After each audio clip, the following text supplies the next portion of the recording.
131873. Ricky Freelove from Talk Radio UK joins us each Saturday morning our time. He's on the line. How are you, sir?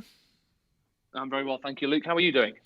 Travelling very well, mate. Lots to talk about here. Boris has set out plans to ban MPs from working as paid political consultants or lobbyists, but there's a backlash, as you might expect, from some of his colleagues. That's right, and this all comes back from 2 weeks ago where we last spoke, Luke, about the PM encouraging Conservative MPs to save one of their own after he was found to have taken something like £110,000 for this political consultancy. As again we discussed, Boris Johnson had to do this U-turn, which was very embarrassing for the government. There was a public outcry, a political outcry about what he'd done. Now, not only did this give the government a bloody nose at the time, but it also sparked a witch hunt over MPs' the second jobs and any earnings that they had outside of Parliament. And as you can imagine, it will come as no surprise that almost every single politician in the UK in the House of Parliament have second jobs. They're all at it. So there have been names across the House that have been brandished, how much they've been earning doing X, Y, and Z almost every single day. There's been this story about sleaze. Now, there's been some particular highlights. One of them, Sir Geoffrey Cox. He was earning an absolute fortune whilst doing some legal work in the Caribbean and having his votes done by proxy in the Commons. Now, what a life. You have to say he's done it very well there, old Geoffrey Cox. But as you can imagine, people weren't very happy with Geoffrey Cox when they found out how he was operating.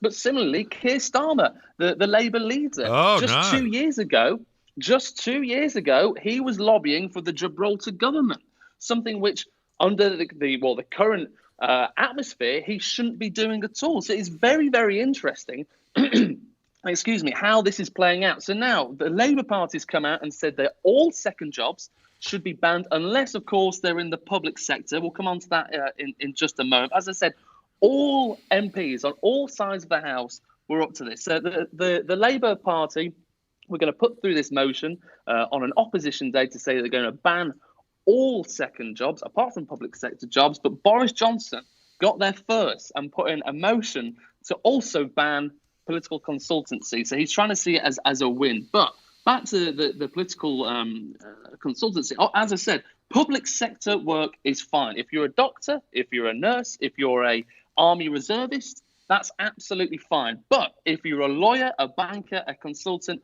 that is bad. You're not allowed to do private sector work in this current climate. So that went to a vote, and unsurprisingly, it passed because all the other parties they didn't vote. You know what? There is a thing, just as a matter of interest. When you're elected, aren't you elected to do your bit for a local constituency? Don't you have people for whom you are their voice in the Parliament? 100%. And, if you want to go down that road, I would say you'd also never take a job in government. I would say that if you're the Prime Minister, you're probably not doing a very good job for your local constituency. So I think there's an argument for even going to government. If you are a constituency MP and that is your focus, then you should never go into government or be a front bencher. Yeah. Similarly, though, I think on the flip side, the best people... I want someone that is either, a director of prosecutions to be in Parliament. I want Keir Starmer to be in Parliament because I want the very best lawyer in the country to be in there. Sir Geoffrey Cox has the brain the size of the moon.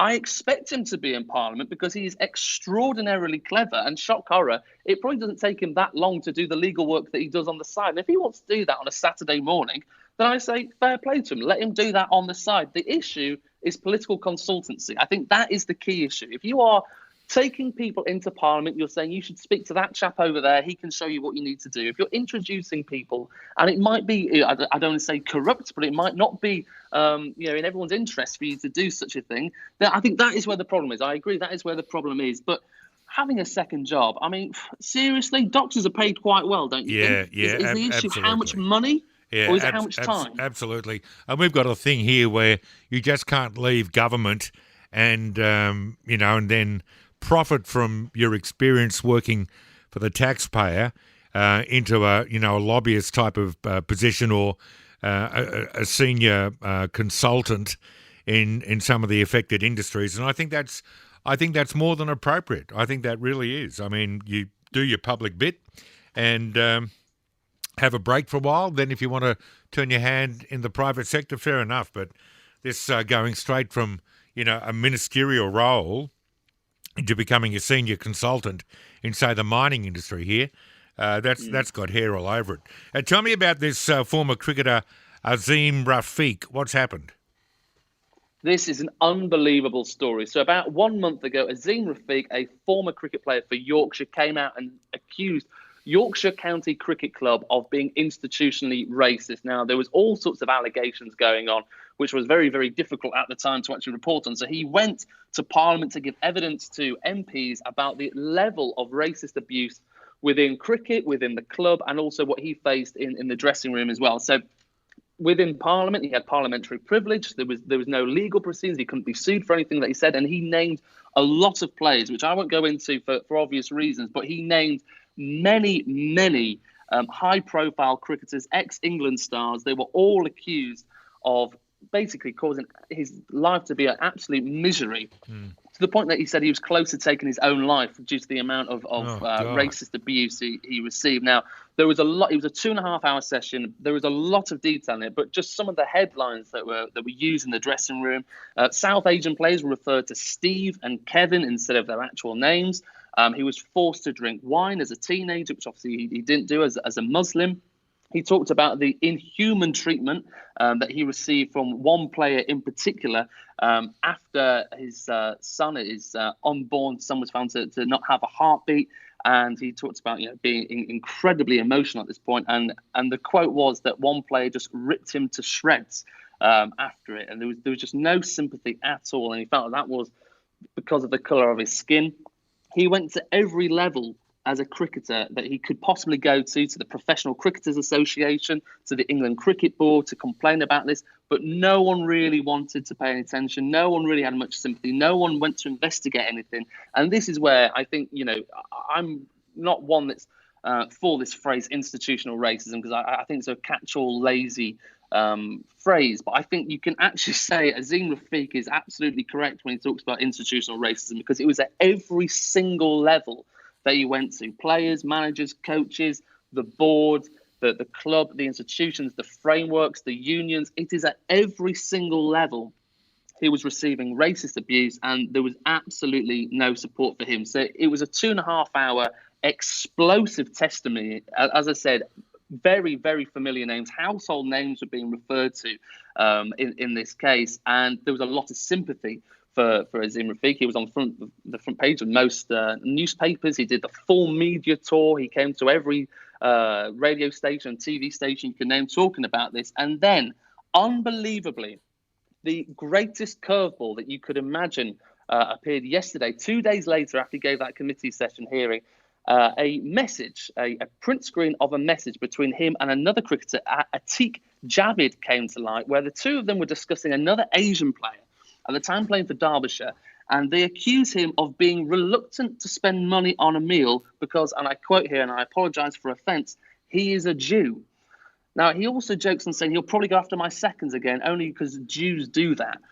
And it's just this horrific level of anti-Semitism, which, again, I apologise to your listeners if anyone is offended, but it's just this. He was for 2 days the front page. He was the poster boy for this anti-racism that had swept the cricketing world, the nation, and everyone is absolutely on team Azim Rafiq. And these messages come to light, and it is absolutely horrifying. Now, he's obviously apologised. He said that this is back in 2011. I was only 19 at the time, but I'm not convinced that's good enough. People seem to think that's enough. In the past we've talked about this sort of historical tweets, offence archaeology, if you will. We've talked about this in the past when amazingly, it was again cricket players were banned for playing for England. But I'm just not convinced it's enough, because I think the same argument would be applied to the boys in the dressing room at the time who were probably 19 and giving him racist abuse. I think it's the same issue. And I think there is clearly a real racism issue within the cricketing world in the UK. And look, and I know today the Australian cricket captain, I know he's in trouble as well. It seems like cricket is just down the gutter at the moment. Well, I think the point to make, and it's a fascinating observation that you have Azim Rafiq out there the anti-racism hero, then all of a sudden, I'm not suggesting he's a racist, but I'm suggesting that his anti-Semitic message or commentary is absolutely appalling. You know, we are when we judge people, and we have made available to us evidence, as we've had made available evidence to us here in Australia today, about our cricket captain, who's resigned as captain because of some very poor judgment and pretty ordinary behaviour with a colleague 4 years ago. That was investigated and was proven not to be in contravention of the rules. I mean, I think the rules completely and utterly don't match, you know, the reality of the world in which we live in these days. But what I wanted to get to was this. I don't know if anyone has a closet completely free of snakes. I haven't, but boy, oh boy, we find something, and I love that expression of fence archaeology. You know, if we just for a moment stop and pause, and the word redemption comes to mind here, because we have at the centre of our law, our crime systems, we have penalties involving fines or be sent to jail, and then you do the time or you pay the fine, and then isn't that it? Don't you then get another go? I mean, if you do something like what this bloke's done, who for 2 days, made some really interesting and important comments, do we hang him now because of this? Is he able to apologise and then we move on? I think we've got to find a better way to deal with these social crimes, which, probably crimes is a hard word, but offences, and say, you know what, you stuffed up, we all stuff up, you've made amends, you've apologised, you've done whatever you're meant to do, and then you move on. Don't we have that as an option? Isn't that an option?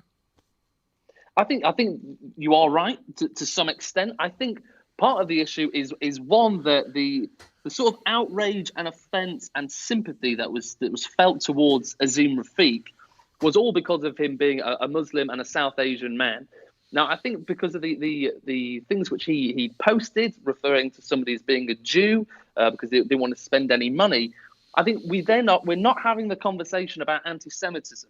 We'll very quickly jump and talk about Islamophobia. We'll quickly talk about racism towards South Asian people. But when it's a lazy, horrible, anti-Semitic slur, which is horrible, it's rife on social media. Yeah. It's just another bit. It's just so common. It's like common currency on social media. Yeah. And just common discourse. I think that is where the issue is. I think we all need to have a look about what we're saying on social media. And I know it's easy to say in the present tense when the spotlight's on the issue. And I'm sure, like you, I'm sure there's things I've said in the past which I wasn't even aware was inappropriate at the time. And I think there is a way. You can apologise, you can repent. But I think there is still an issue specifically within cricket. There is something inherently wrong with cricket, and I can't put my finger on what it is. Is it the boardroom? Is it the dressing room? Where is the problem within cricket? Because it does not seem to be stopping or going away anytime soon. Yeah, fascinating. All right, mate. Great to catch up again. Thank you. Oh, Ricky, this will be... I'm having a break after this, and then I'm doing something else over our summer for a month or two. So can I just thank you for being on the show? We love your input. You're so giving of your time. It's always a good chat, and I really appreciate it. Oh, well, thank you very much, Luke. I look forward to speaking again towards the end of the summer. Indeed. Mate, you're a real positive on our weekend shows. We love having you on air. We really do. Best wishes.